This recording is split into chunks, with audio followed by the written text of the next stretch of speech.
Hey everybody, Flash Razor here with another Trasman Tries, with another demo from the recent Steam Next Fest. Today we're looking at the Kings Dilema Chronicles.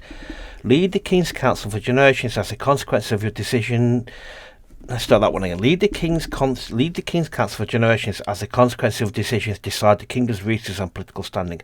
Form alliances, solve dilemmas, and prepare for the final uprising that was foretold by ancient prophecy. Now this is due out at the end of this year. Okay. There is music to it, but I've turned it down just because I don't get copyright strikes.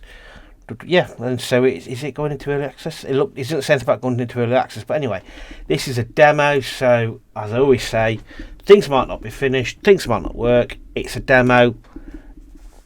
Expect worse things. And let's go play. I really should know the tutorial first. I might step back out of this introduction. Welcome to the Kingdom of Ankist, a place of daring expeditions, gruesome battles and arcane mysteries. Located in the northern continent of Lewick, Ankist is one of the largest kingdoms of the known world, but it's not the only one. Okay. The kingdom of I'm butchering these names, so I apologise straight away. To the northwest, advanced both culturally and technologically. A small and harmless kingdom of Sidlada to the south with its stinging lands. Okay.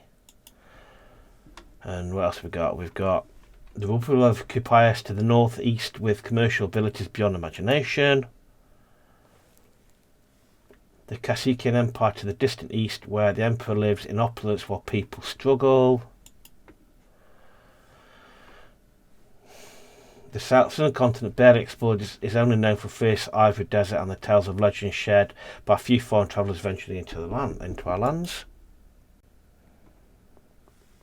Ankist has been enduring several decades of peace, but less than 2 centuries ago it was divided into many small kingdoms, and raided tribes conquered in wars or united by diplomacy over the centuries to be incorporated as duchies or marks. Okay. Little is known about what happened before this age of fragmentation, but what we know for sure is that all the lands of the known world were ruled by several lost civilizations throughout the ages. What causes these civilizations to fail is unclear. That's a lot of information. You are going to assume the role of the head of council, a governing body ruling in the name of the king, located in Libra, the capital city of Ankist. Before you begin, take a quick test to determine the house that suits you best. It would be nice if I could see the map again, because that was a lot of information. In a financial crisis, is it moral to sacrifice knowledge in order to save money? Ooh, no, it's not.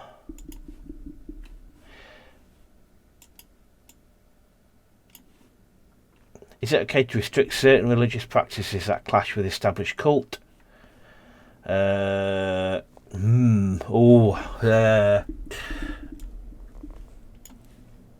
If a neighbouring country gets invaded, do we step in to support them? Yeah, because it could become for us next. With the childbirth on decline, do we strongly incentivise families to have children? Yes, because we always need more people. Okay, we either hit hard, we take it, or we're going to go with Graham and work his life. Okay. Embracing monarchy. Once an independent kingdom, the Duchy of Gammon was annexed by Ankist in the year 130 after the army of that king surrendered the capital, the Golden Port, also known as the Lobster People. You are capable, traders and hard-working. You are constantly busy and you spend so much time complaining that you have no time to enjoy the fruits of your work on prosperous lands. You're obsessed with the fact that life is too short. Gammon people have developed a special sensitivity for beautiful and luxury things. You take pride in your efficiency and prosperity. You often complain that you pay too much tax. You feel that your relationship with the central administration of the kingdom is a one way to give you so much to come without receiving anything back, but taxes from the outside you seem to be damned and arrogant and forced to be elegant and sophisticated. Your capital is clean and secure. All of your people, including you and your family, complain that life ends too soon. You would give anything to have more time to enjoy the wealth. Okay. Let's choose that one. They seem like a bunch of whingers. Okay. Free from the world of evil. The Marquesses of Talk, seeking support from a bigger, richer country to help contain the frequent sorts of raiders coming from beyond it's uncertain on the Morris talk during the Kingdom of Ankist in the year 75. It is a poor place where central authority struggles to survive, tormented by incursions from barbaric Scaran tribes that live in the hills and at the foot of the Folo Four Mountains. In Libra and the whole of Ankist can sleep peacefully. If that Libra and the whole of Ankist can sleep peacefully, they owe it to your brave and proud people, forged for many battles and from the hostile climate of your territory. Thick clouds cover your homeland during the winter. The extremely long nights produce endless horrors. Animals' carcasses are found ripped apart in unnatural ways. The remnants of dark and obscure rituals penetrate the ominous cultists are found in the countryside and slow agitated and shadows agitate the vast forests. Talkers, however, are not intimidated and always react to any threat the same way by fighting. The courage and resilience of your warriors is also incarnated in your families who joined its warriors in battle on the front lines for generations. You often lead hunts for cultists and other horrors to protect the population. Despite your fighting skills, you've never found pleasure in taking someone's life and only fight to defend your people. No one is sent to die in battle lightly, as your population is scarce compared to the vastness of your territory. Everyone does their part in talk, from warriors to priestesses who often go on the battlefield blessed to soldiers. In some more extreme cases, even during the fight. Your aspiration is that everyone would unite to fight the horrors and the dangers that infest the world, and that talkers are not left alone to share their blood to defend it. Ooh. Right, okay, do we take a bunch of whingers who have got lots of money but nobody likes them, or do we take something that seems like we're going to be fighting eternal darkness and death? Neither one seem particularly appetising. See, they're right now. So we're up there. Do we go with talk, or I don't know? It's two completely different options, isn't it? Really, it's how which one do we go for? Let's go with the choose your house, work is life. Let's go with talk. Okay. YouGov scholars in Libra recently discovered that ancient chronicles often blame a black circle, a black rising sun, a cursed eclipse, or similar images for causing the demise of many past empires. After observing similar clues in recent years, historians started speculating about the existence of a secret society that has been leading civilizations to oblivion for centuries. This organisation is referred to as a Black Dawn. Ooh.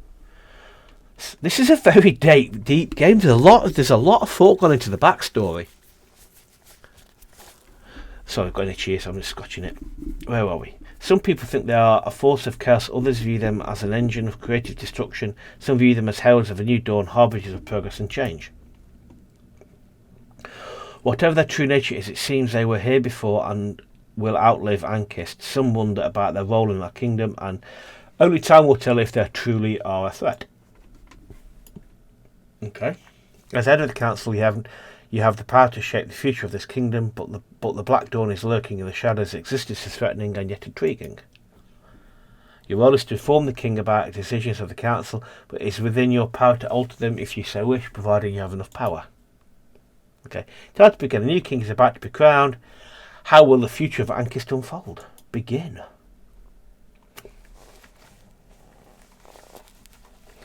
The trumpets strike 3 rising notes, and 81 doves are released as King Harold V is crowned king by the prior mother of the cult. The people look in a cheer of joy. Our hopes of enduring prosperity are renewed with a new king. Foreign dignitaries from Kasuk, Kupias, Sidlada and Mihir crowd the royal castle to elevate the new king to win his favour. Again, I've butchered all of that, so I do apologise. The ceremony is followed by a feast lasting for 3 days and nights along all the streets of Libra, our capital city. A week later, sitting on his throne behind the grand chiselled door of the council room, the new king addresses us for the first time. Any authority is flickering and power can be a blessing or a curse for those whom it is exercised, he says. The long pause he adds, ruling is an unsolvable dilemma. Add to archive, okay. Okay, what's this? Okay, I really should do the tutorial first. Kings Dilema, City of Dance. World. Ankist. Libra. I like the art style. So what we've got is we've got the no dilemmas, the King's Dilemma. So we've got archives, no content available. Okay, so we've unlocked here. So what are you? This one. This is what? Okay, I really should have looked at the tutorial, shouldn't I? Oh well. Okay, encyclopedia.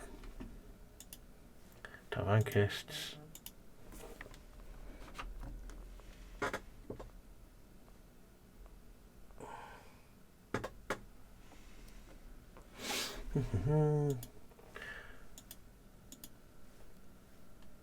Okay, story. What have we got down here? We've got the different. Okay, intriguing. Oh, okay. Right, where were we? Let's go to the story here. Let's go. How do we go back? Resume. Tell you what I'm going to quickly do. Let's have a quick look at this map. Okay, here we go. The map of the kingdom. Okay, for me, dilemma from the sidebar. Okay, voting. Oh, it's not an actual tutorial. It's just a referral. Okay.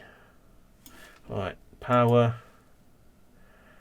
Proving majority is 3%. Okay. Okay, resources. Okay. So we have wealth, influence, wealth, morale. Okay.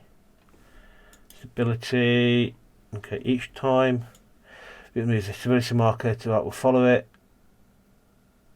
Oh, got you. Okay. Momentum. If a resource is moved twice the same direction, it will move an additional step. After a second time you can move same direction, it will get a momentum marker. Okay. Moral alignment. Determines which reward you'll get at the end of each reign. Okay. Reward area. Okay, reward area, done that one. Okay, cool. That's simple enough. Resume. So if I go to here, City of Tents. Let's look at that one. The King's Dilemma. Morano, a rich merchant from a remote desert city called the City of Tents, wants to negotiate a lucrative trade deal among his samples of goods as a slave concubine in chains. Okay. He claims the woman comes from a desert temple that allegedly hides the golden map, a fabled item would be secret for decades. Many of our people are against slavery. Do we force Morana, a rich merchant, to free the slave? So we've got here. So, can I just go in that second? Can I go up here into the tutorial? Now this will be useful. We're not going to do voting, so let's have a look what we've got here. So, the Soviet dilemma used to make the final decision to offer the council has gone. Okay, right. So we've got masses haven't to work. Here we go. Okay. Let's just go back a second. Resume. Do we force? Because that uses 4 of 8. So we've got. Let's just cover myself what that is. So if we go.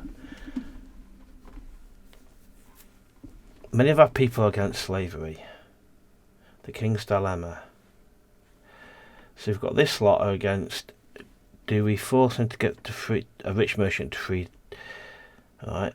So if we nip back up here a second. Tutorial. Okay. Alright, so approving the majority is free, but subverting it will cost equal to the difference in votes between two sides plus 1. Be careful, if 5 is 0, your current reign will end. Oh. So, at the moment, if we resume, many of the people against it, if we do that, we're going to have to use up 4 of them, which they are, remind myself again, they are, that is power. So if we go map, voting, that basically, Dynamo, you've got to use this, our shield, our power, Okay, yeah. Subverting. Okay, we have to use that. Okay. Now, do we want to do it? I'm going to say no for the time being because I don't want to use up 4 of these. If we go no. A melancholy sight of a chained concubine accompanies the dry discussions about trade and tariff. In the end, our merchant secures a profitable trade deal with southern merchants. Moon is also more willing to share what he knows of the mythical golden map. Legend says it leads to an endless fountain of liquid gold. Okay. Simple. Merchants from the southern continent call their home Conforta. Their caravans bring all manner of lavish exotic goods, soft silks, trade treats, bizarre animals, and strange strong spices. A vicious carnal pleasures revolutionize our market. Even trade in Confortan says becomes commonplace. Oh no. The visiting merchants speak highly of the city of tents, describing it as a sumptuous commercial city in the dunes of the Ivory Sea. They even claim it was the capital of the fabled Sabaean League, a merchant empire that was once prosperous prospered in that region. Their stories also include many contrasted legends regarding the location of the golden map, reigniting the interest of our scholars. Add to archives. I may think we shouldn't have done that. What is this? Are these things that are going on? Ivory Desert. So I'm going to go Conforta. I'm going to prepare a second because that's not been properly explained. Who is more here? Oh, archives. Okay. Archives. Archives collect range of recorded history. Check previous chapters of the story. All record chronicles covered merchants. Be contains information about the kingdom. Here we go. The eclipse. The eclipse keeps track of the 6 storylines of King's Dilema, the chronicles, advancing each story chapter. When each story is completed, the last mystery is uncovered. Oh, got you. Oh, so that storylines. Oh, let's go here then. Let's hold on to it a lot longer. A sinful trade comforted. The cult believes that trading human beings is indecent and wants to put stop to it. Many merchants, however, find it very lucrative and believe it is enriching the kingdom. Do we abolish the trade of the Confortan slaves? I think we should do.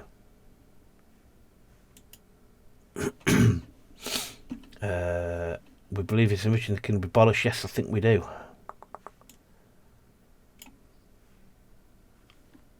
The life of human beings is more important than the mundane, cynical considerations regarding labour costs. I agree. Suddenly deprived of the chance to buy commodities and forced to work for free, force them to work for free, merchants and distributors lose part of their meaty profits, but the principles of the morality in the kingdom have been reinserted. Hurrah! We decree that Conforters are people just like everyone else. Every Conforter that reaches our kingdom is immediately freed from servitude. Woohoo! Aren't we great? Add to the archives. Okay. It's like a sinful trade part 2 then. Okay.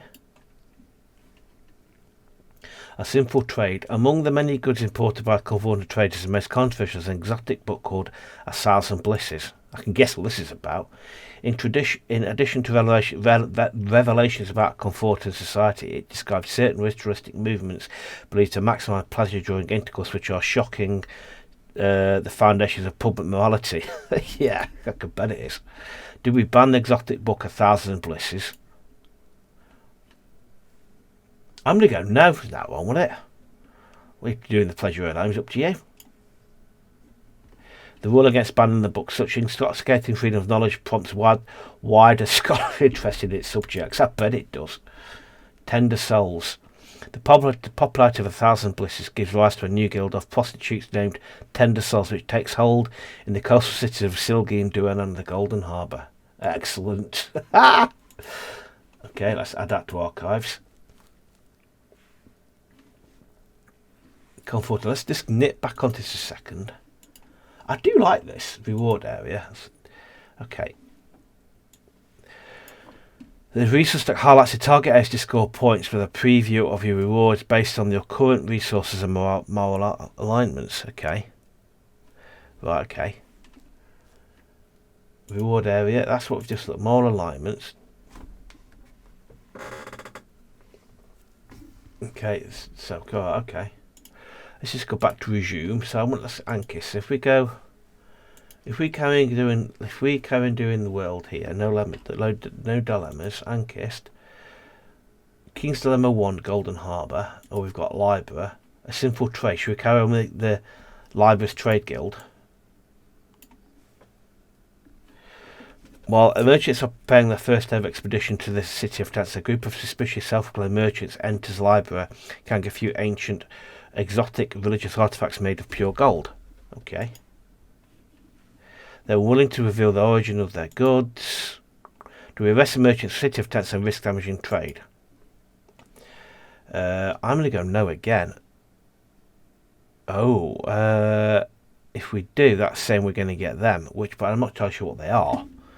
Let's have a look back on the old tutorial. Power, resources, here we go.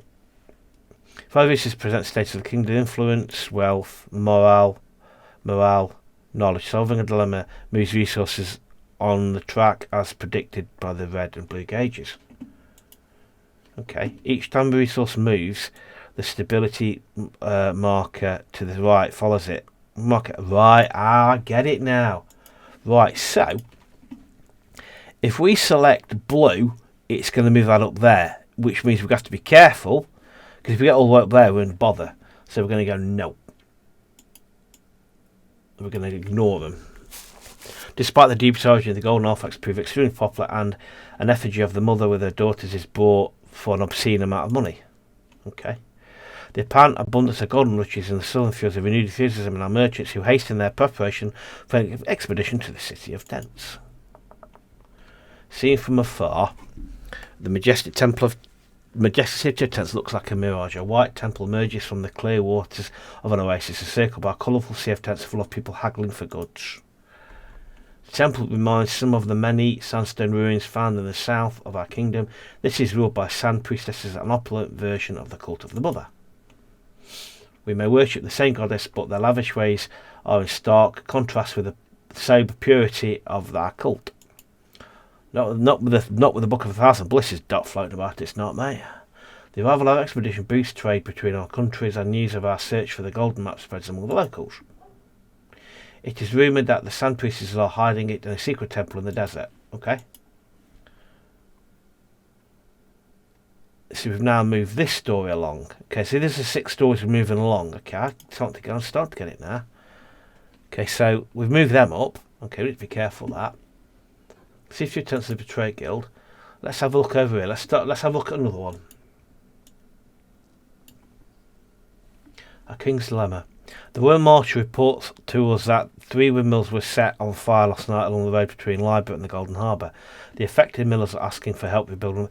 What I'm struggling to understand is the choice we made at the start. How is that affecting the game? When we select between Torque and Gammon, what impact has that got on the game? I'm a little bit not sure how that's impacting us. That's getting a bit high. Okay, that's what I'm wondering about. What effect that has on it? Do we fund the reconstruction of the damaged windmills? Aye. If we do that, okay. Do we fund the... Yes, I suppose we should do, because that's not going to...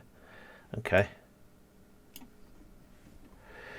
The monetary help of the Crown, a small scale company, decided to rebuild the burned out windmills with most advanced techniques available. After work, we are informed that they noticed the smell of unknown alchemical substance in all 3 locations. See, that's balanced that out, but he sent that up. Ew. Talk. The King's Dilemma. The High Commander has received a message from our soldiers stationed at the troublesome northern border of the Mark of Torque. Scarab smugglers are offering to provide us large quantities of red iron, a strange metal that can break even the strongest steel. Okay. The army wants the majority of it, but there's lots of money to be made out of by trading it. Okay. To reserve the red iron, a strong metal for the army. No. If we go no, it's going to send that up off the scale. But then we run out of power. So if we do that, nay. So army requires a strong army to fund it. The smuggler supplies with a constant flow of red iron for the mostly unexplored lands of the northern follow through our mountains. The usual metal can be sold to the highest bidders on the open market for outrageous profits. Thanks to the king for the prosperous business, smugglers gift him a masterful red iron sword named Scarlet Tide. The army soon elects a blade as its symbol and a sign of its future power. Okay. A significant proportion of its improved red iron starts flowing towards the Royal Army. Military smiths begin experimenting with the new ways of working with the sturdy metal. Because of exceptional sturdiness, red iron is difficult to mould into weapons and armour, but a few blades are forged for the most elite regiments. Okay.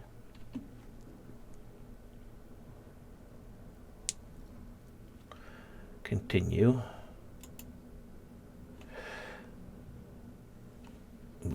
The king has abdicated. For every one in the upper area on the track, one for every resource power there the track. Okay. Well, that didn't take long. Continue. Rebel. Okay. Oh, well, okay. For every resource, greedy, opulent, moderate. Okay, this I'm not sure of. So let's have a look if we can, if the old tutorial tells us what this is about. Extremist time. Council. Thing it does, okay. If I go, end of an era, end of a reign. In the issue, you again, it shall create dependent at the end. If the king abdicated, the stability marker is at the top. Then you gain 1. If the king is deposed, okay. Okay, let's just kind of with the end of a reign. Choosing got air, time counter, reaches base. Okay. Okay. Resume. So 3. If we go, I didn't read it. I just chose it. Preparations. Okay.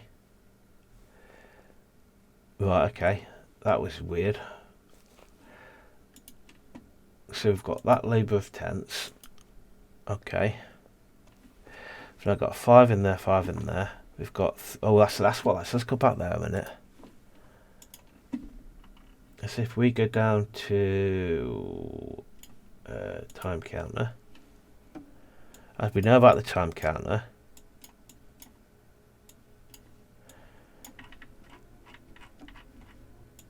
like that there.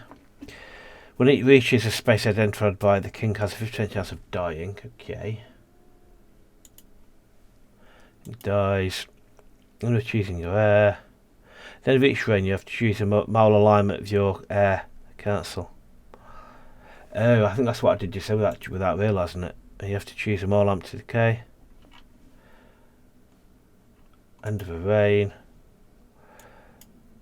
At the end of each reign, you will gain an additional crave depending on what your cause are going to end. If the king's abdicated, top you gain 1. If the king deposed, the stability marker is at the bottom, you gain it. That's the end of a reign. Preparations. See, I didn't do that. Kind of messed that one up a little bit, didn't I, really? Spend your previous crave points for perfect uprising. Each preparation shows its rewards. Okay, I didn't do that. We kind of skipped past that one. Okay. There's an awful lot to this game. Hit hard, talk. Okay.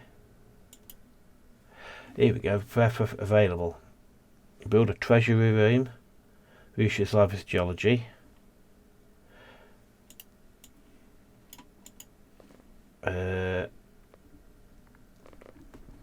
So we can have place for people, and you can go for free meal. Oh, right, okay, so I've done that. We've got castle security. That is 2 and 3.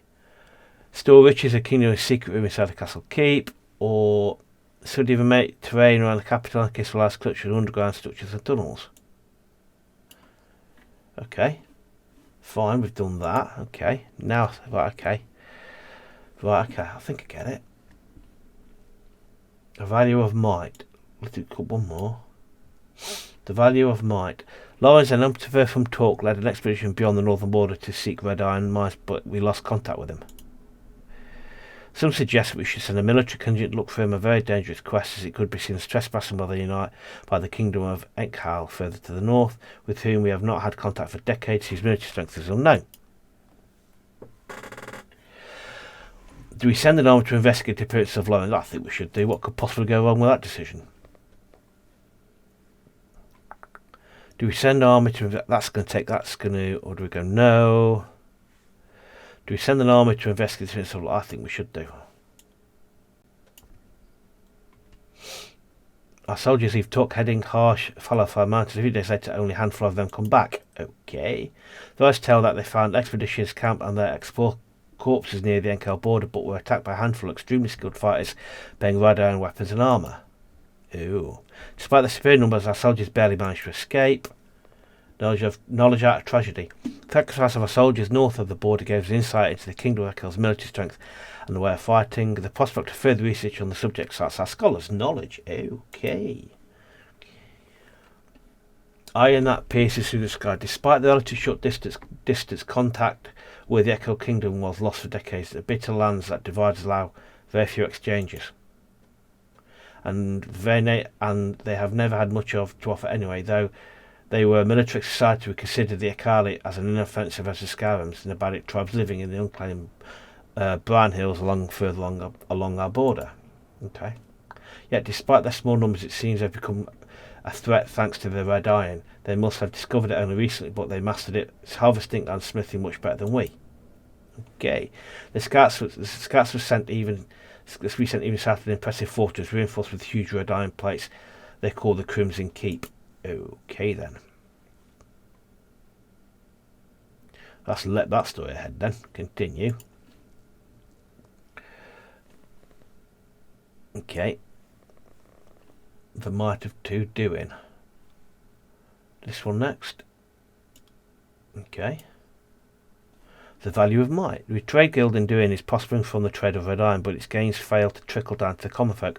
Some want it to tighten taxation and use parts of the profit to help struggling lower classes. Okay. The resulting price increases on red iron, though, will lower its commercial appeal. Do we increase taxes on the trade of red iron?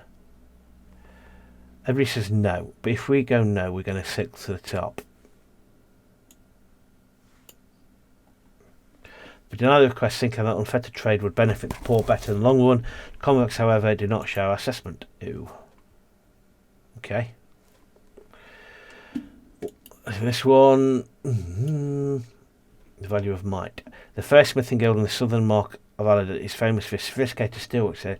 Alwedians are worried that they will lose their share of the market to competition from red iron weapon manufactured in Torque. They are asking us to share the red iron crafting secrets to level the field. Do we force Torque to share knowledge about steelwork with Alwed?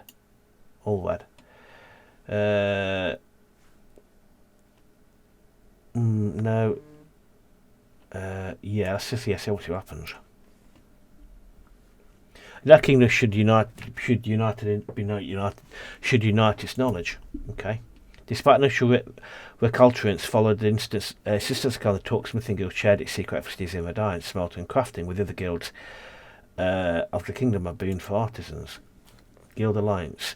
Through the sharing of knowledge regarding red iron smithing, all artisans in the realm could better their skills, and consequently the whole kingdom benefited. Excellent. And we're there. The low dilemmas. We've got the deserts. I'm going to put Cut just in here. What do you think of this? It's an interesting little game. It's interesting as to what's this guy. Let's have a look at this thing. I keep losing all these things I want to see. Resume. Do tutorials. So you've got map. Map shows. I can't forget to scroll down. Okay, kingdom. voting, power, resources, stability, momentum, more alignment. Okay, keep going this way, keep scrolling down.